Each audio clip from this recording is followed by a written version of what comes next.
নমস্কার। ওম নমঃ শিবায়। শ্রাবণ মাসের প্রথম সোমবার। আজকের দিনটি শুধু একটি সাধারণ সোমবার নয়, হিন্দু ধর্মে বিশ্বাস করা হয় বছরের সমস্ত সোমবারের মধ্যে শ্রাবণ মাসের এই সোমবার ভগবান শিবের সবচেয়ে প্রিয়। কিন্তু আপনি কি জানেন, এই দিনে এমন একটি ফল আছে যা ভক্তি ভরে শিবকে নিবেদন করলে জীবনের কঠিন বাধাও দূর হতে শুরু করে বলে বহু ভক্তের বিশ্বাস। পূজা শেষে সেই ফল যদি ভুলভাবে ব্যবহার করেন, তবে পূজার পূর্ণ ফল নাও মিলতে পারে, এমন লোকবিশ্বাসও প্রচলিত। আবার এমন কিছু শস্য রয়েছে যা শিবলিঙ্গে নিবেদন করলে সংসারের অন্ন, অর্থ, শান্তির আশীর্বাদ পাওয়া যায়। আর ভিডিওর একেবারে শেষে আমি বলবো এমন একটি সহজ উপায় যা বহু শিবভক্ত প্রজন্মের পর প্রজন্ম ধরে পালন করে আসছেন মহাদেবের কৃপা লাভের আশায়। তাই ভিডিওটি শেষ পর্যন্ত অবশ্যই দেখবেন। হর হর মহাদেব। শ্রাবণ মাসের প্রথম সোমবার 20শে জুলাই, অর্থাৎ 3রা শ্রাবণ। ভক্তবৃন্দ, এবার জেনে নেওয়া যাক শ্রাবণ মাসের প্রথম সোমবার ভগবান শিবকে কোন শস্য অর্পণ করলে শুভ ফল পাওয়া যায়। সনাতন ধর্মে শস্য শুধু অন্ন নয়, জীবনের সমৃদ্ধি, পরিশ্রম এবং ঈশ্বরের আশীর্বাদের প্রতীক। তাই বহু ভক্ত শিবলিঙ্গে জল, দুধ, বেলপাতার সঙ্গে সামান্য শস্য নিবেদন করেন। এই দিনে ভগবান শিবকে কোন শস্য অর্পণ করবেন? লোকাচার ও বিভিন্ন পূজা পদ্ধতিতে অক্ষত অর্থাৎ অখণ্ড সাদা চাল অত্যন্ত শুভ বলে মানা হয়। অক্ষত শব্দের অর্থ যা ভাঙেনি।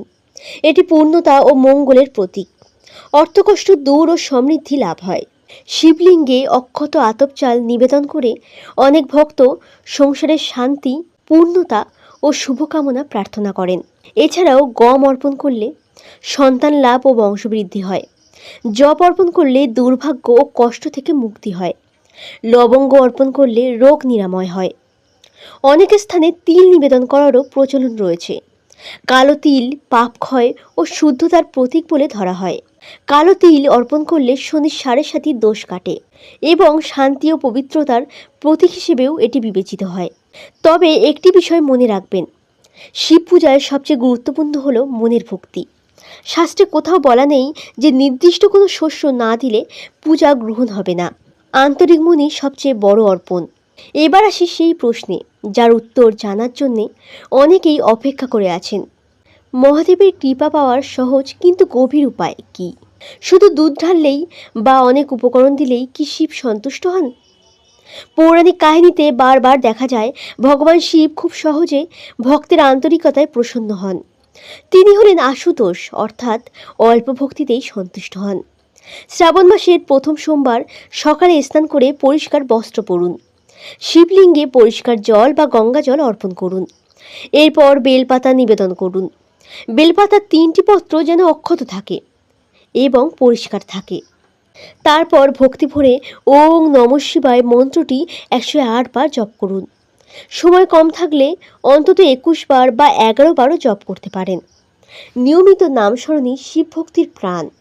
যদি সম্ভব হয় এই দিন কাউকে অন্নদান করুন। একজন ক্ষুধার্ত মানুষকে আহার করানো, একটি গাছে জল দেওয়া, কোনো অসহায় মানুষকে সাহায্য করা, এসবই শিব সেবার একটি রূপ বলে সাধুসন্ত বলে থাকেন। মনে রাখবেন, মহাদেব শ্মশানের অধিপতি, আবার তিনি হলেন ভোলেনাথ। তিনি ধনী গরিব, জাতি ধর্ম, উচ্চ নীচ বিচার করেন না। তিনি কেবল ভক্তের হৃদয়ের ভালোবাসা দেখেন। তাই পূজার সময় এই প্রার্থনাটি করতে পারেন। হে মহাদেব, আমার জীবনের অহংকার, ভয়, দুঃখ, পাপ দূর করুন। আমাকে সত্যের পথে চলার শক্তি দিন। আমার পরিবারকে সুস্থ রাখুন, শান্তি দিন এবং আপনার চরণে অটল ভক্তি দান করুন। ভক্তবৃন্দ, মনে রাখবেন, ফল নিবেদন করুন ভক্তি ভরে। পূজা শেষে প্রসাদ অপচয় করবেন না। অক্ষত বা প্রচলিত রীতি অনুযায়ী শস্য নিবেদন করতে পারেন। বেলপাতা ও শিবমন্ত্র কখনো অবহেলা করবেন না। আর সবচেয়ে বড় কথা হলো, সৎ জীবন, দয়া, ক্ষমা ও সত্যবাদিতা এগুলোই মহাদেবের প্রকৃত পূজা। ভক্তবৃন্দ, মহাদেব কখনো ধন সম্পদ দেখেন না, তিনি দেখেন একটি পবিত্র হৃদয়। আপনার হাতে যদি এক মুঠো চালও থাকে, তবু ভক্তি ভরে নিবেদন করুন।